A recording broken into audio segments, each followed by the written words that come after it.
You will hear a man who runs a recruitment agency talking to a young woman looking for a job. First, you have some time to look at questions 1 to 6. Pause the recording for 30 seconds.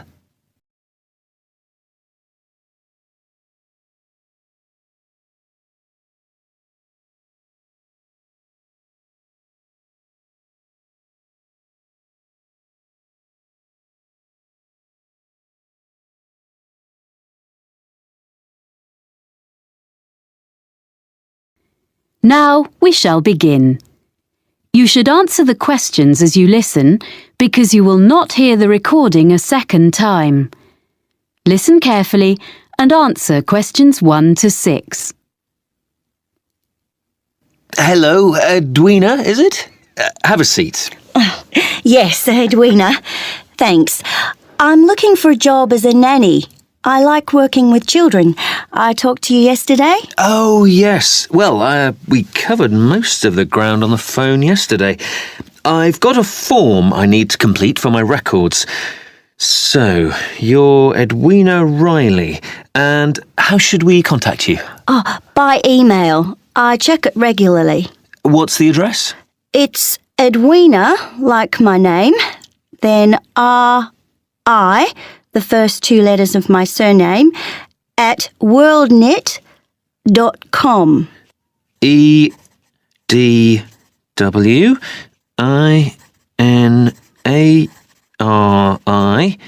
at worldnet.com?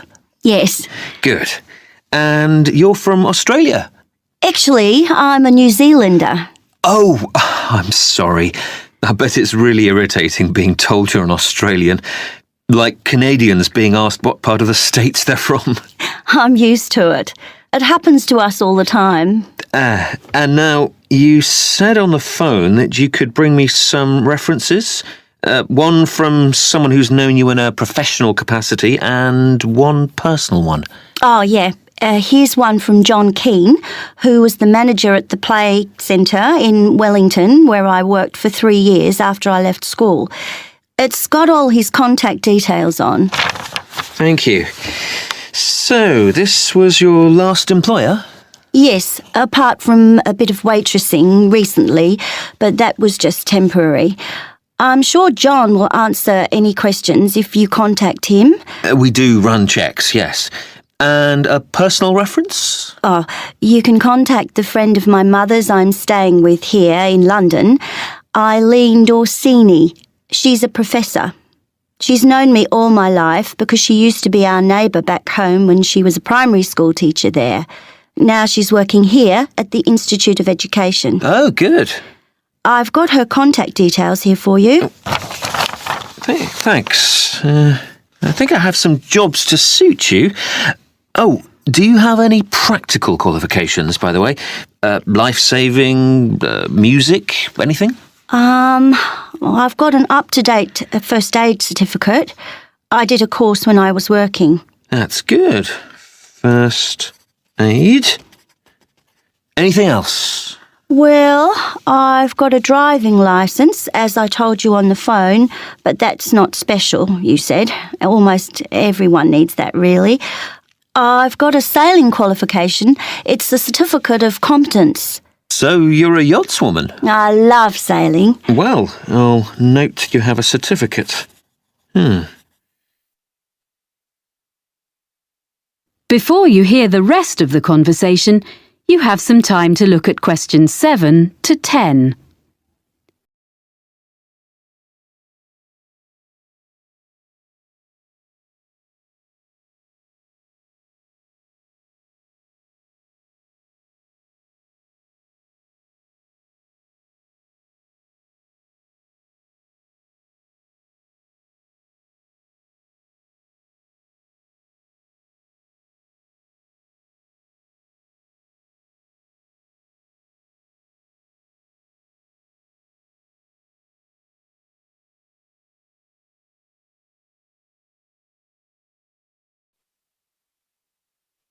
Now listen and answer questions 7 to 10. Now, as I mentioned yesterday, there are 3 families, and the job description is much the same for all of them, as I explained. There are a few other things you need to know. Anyway, the first family is here in London. Yes, I did make a few notes. London, that's the Bentons with 2 children? Yes, that's right. A girl of 3 and her brother, who's 8. The little boy has a quite serious food allergy. Did you learn about things like that on your course? Oh, well, I know what to do if someone has an allergic reaction. Good. But what they mainly want is someone with an interest in sport, as, well, that's the kind of family they are. Oh, that's okay. I'll enjoy that. Good. Now, the next people are in the country near Oxford. Oh, yeah, the Grangers? Yeah, so they have twin boys of 5 who are a bit of a handful, I suspect. But it's a lovely place, quite a grand house, and the family is extremely welcoming. They keep horses. Do you ride? I did when I was younger. I like animals generally. Well, Animal Lover was their special request, so you'd be fine there. The last family... Yes? I don't think I told you. They live in Scotland. Really? What's their name? Campbell. Oh, yes. And they have 4 girls under 10? That's it. They have a lovely city flat and they own a small island. Wow! Actually, you might get on with them very well.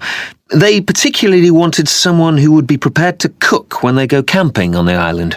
Camping would really suit me, and I'm used to taking my turn doing the food, but it is a long way from London. Yeah, well, you can think about it. Then, as soon as I've checked your references, we can arrange for you to talk to all of the families. Right. Thanks very much. Thank you. I'll email you as soon as I can. That is the end of section 1. You now have half a minute to check your answers. You will hear a woman talking to a group of people who are looking round a sports and leisure centre. First, you have some time to look at questions 11 to 14.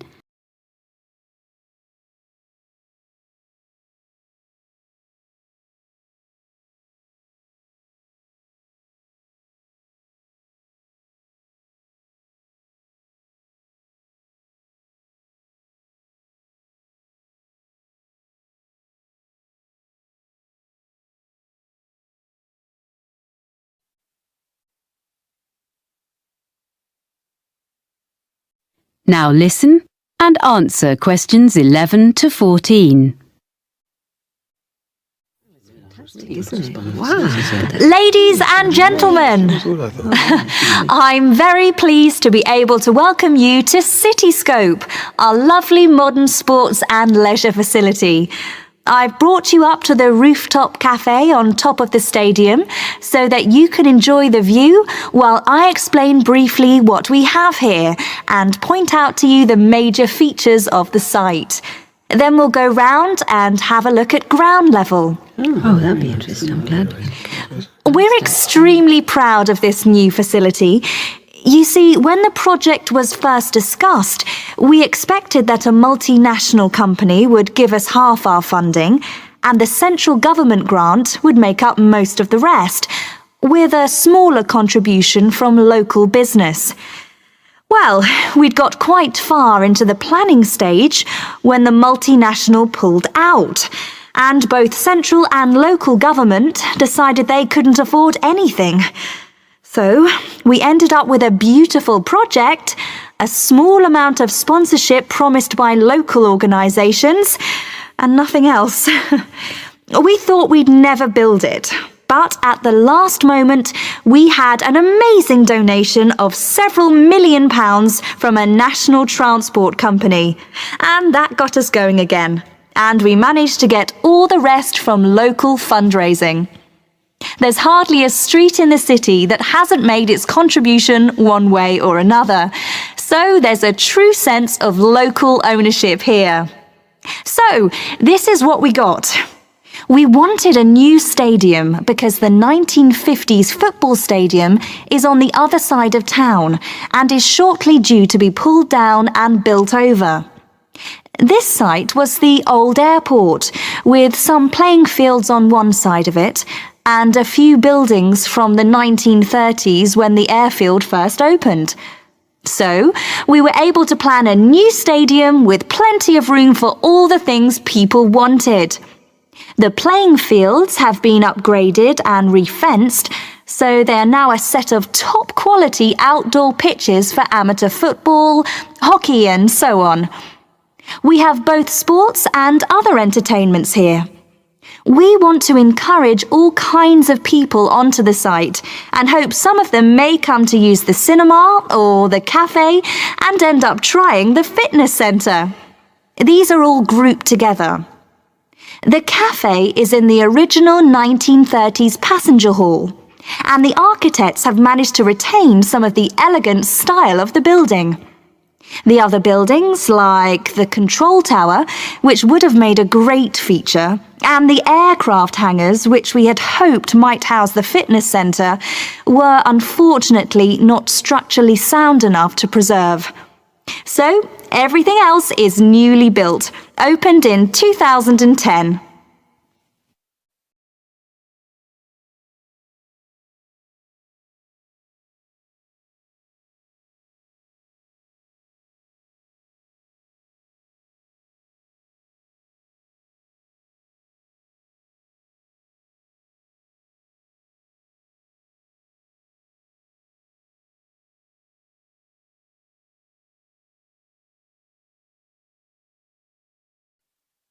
Now listen and answer questions 15 to 20.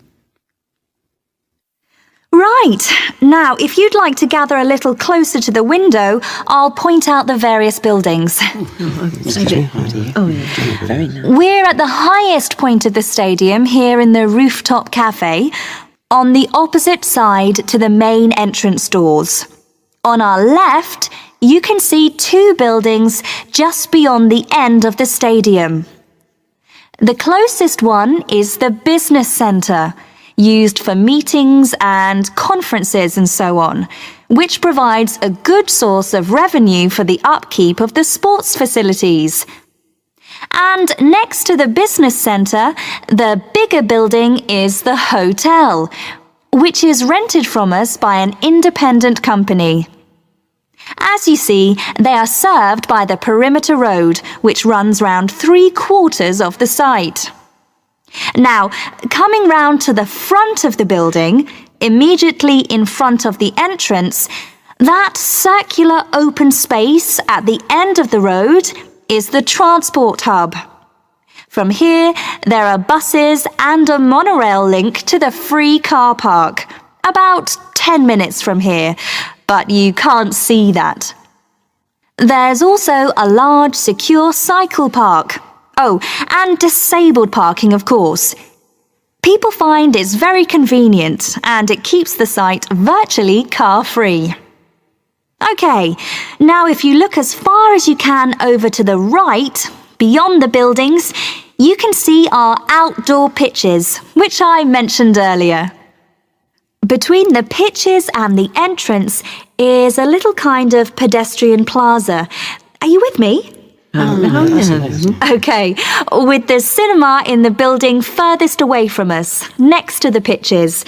Then there's the 10-pin bowling between the cinema and the road. Near the far end of the perimeter road and between the mini roundabout and the pitches, there's our fitness centre with all kinds of equipment and a small pool and changing rooms for teams using the pitches. Then, joined onto the stadium, next to the entrance, is a range of small shops, which all specialise in sports equipment, clothes, shoes. They sell toys and so on as well, all that sort of thing. They seem to be doing well. As you see, the service road goes right round, but we keep the traffic and the pedestrians well apart. So it's all very relaxed round the plaza, popular with families. And just in front of the bowling is our lovely restaurant. You can see it from here. It's that building on the plaza between us and the bowling. It's open all day and in the evenings. There's quite a queue there at weekends, I'm pleased to say. So, now you've got the layout, we can go and have a closer look at everything. Oh, nice. Good. That is the end of section 2.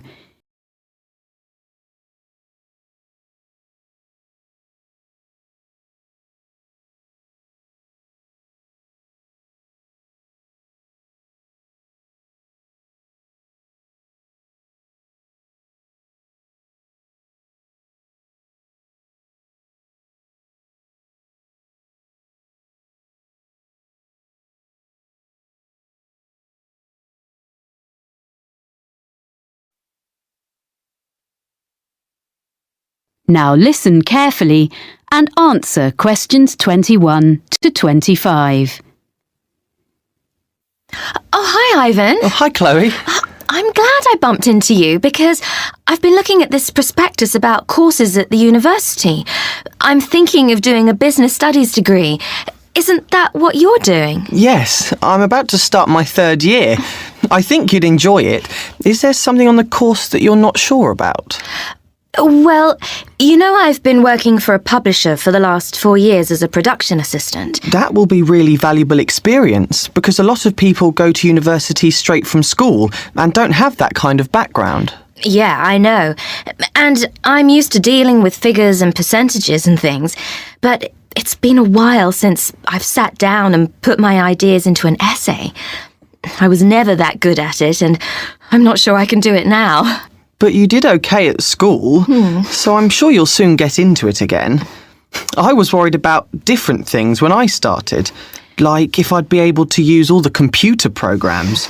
But you only really need the basics. You have to do a lot of presentations, and I thought that would be hard. But we'd actually had such a lot of practice at school, it was fine. But did you find writing essays easy?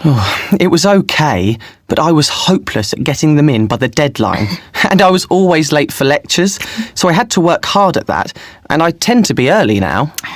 It's good that you've sorted yourself out before you go and get a job, or you might not have it very long. I think the course looks really interesting.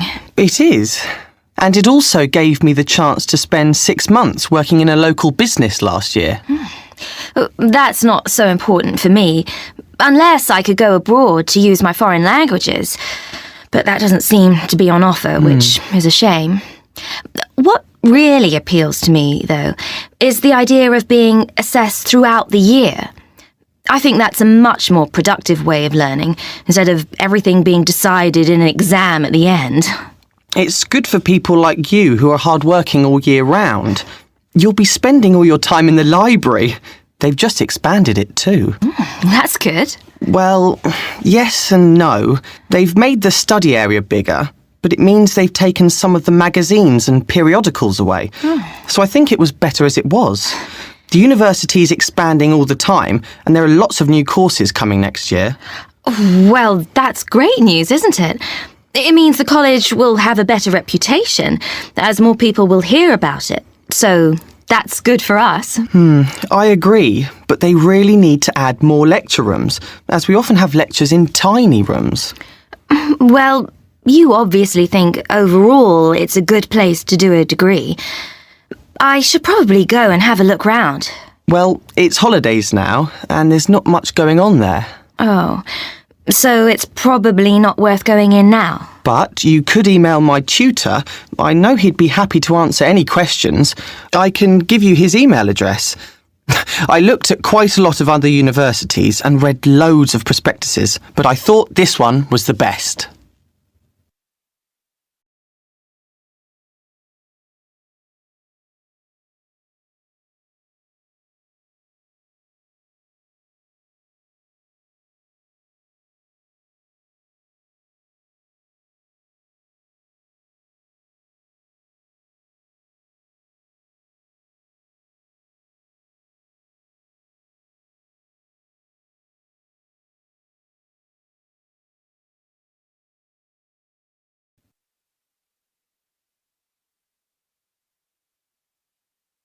Now listen and answer questions 26 to 30.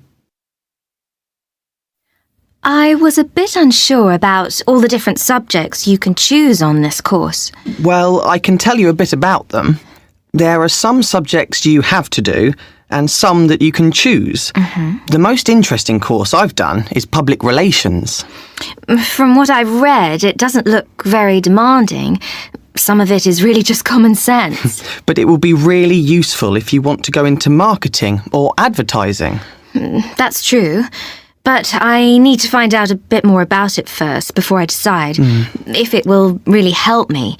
It's difficult to tell from the prospectus. But you are interested in marketing? Oh, yes. Well, you can choose a marketing course.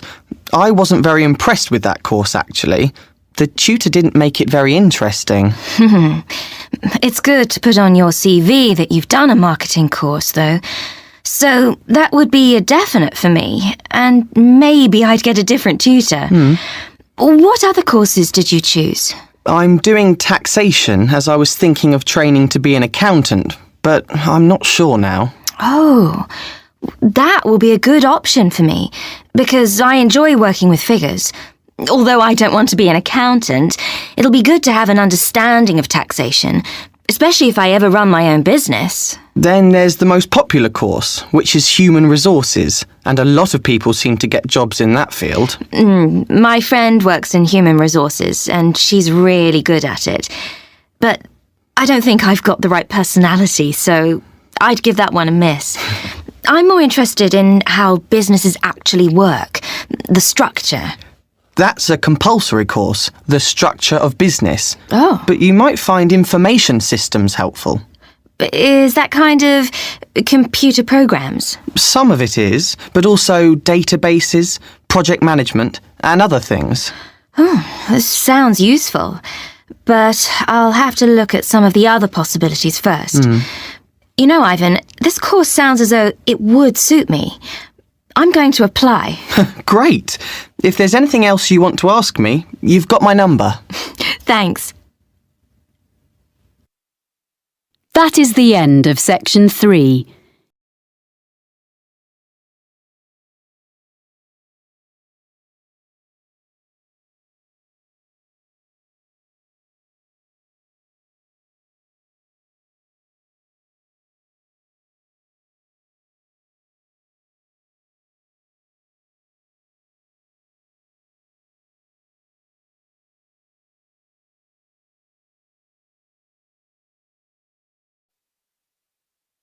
Now listen carefully and answer questions 31 to 40.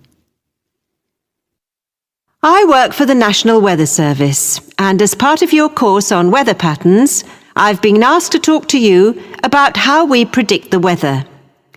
We're so used to switching on our TVs and getting an up-to-date weather forecast at any time of day or night that we probably forget that this level of sophistication has only been achieved in the last few decades, and weather forecasting is actually an ancient art.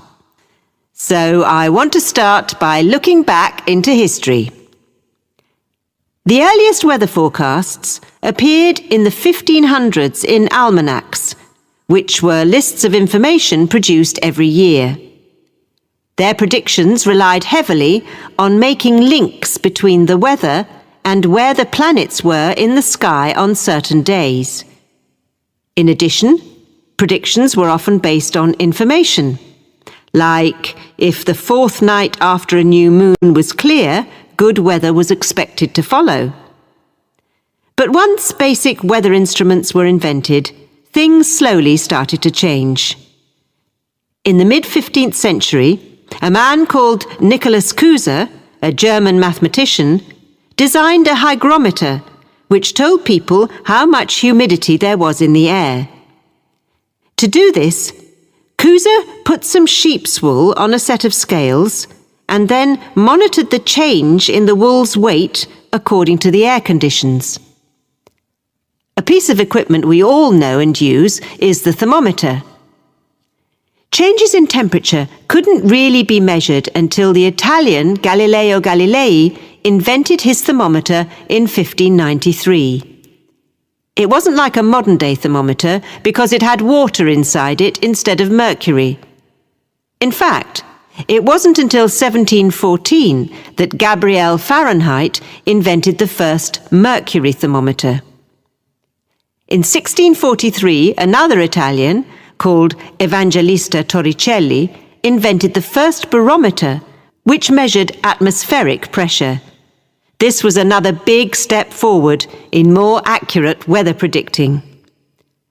As time went on, during the 17th, 18th and 19th centuries, all these meteorological instruments were improved and developed, and people in different countries began to record measurements relating to their local weather.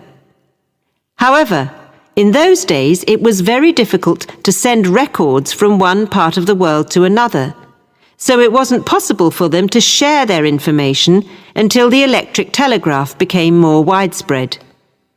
This meant that weather observations could be sent on a regular basis to and from different countries.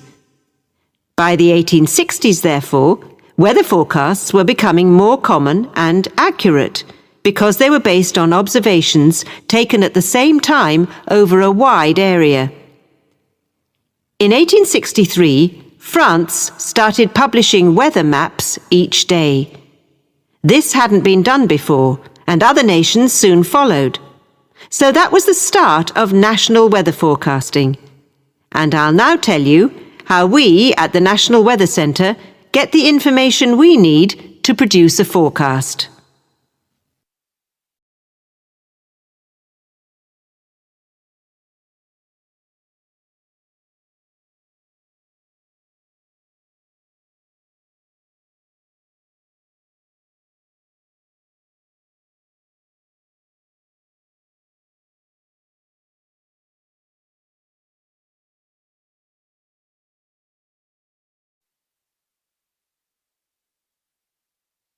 Even today, one of the most important methods we use is observations, which tell us what the weather is doing right now. Observation reports are sent automatically from equipment at a number of weather stations in different parts of the country.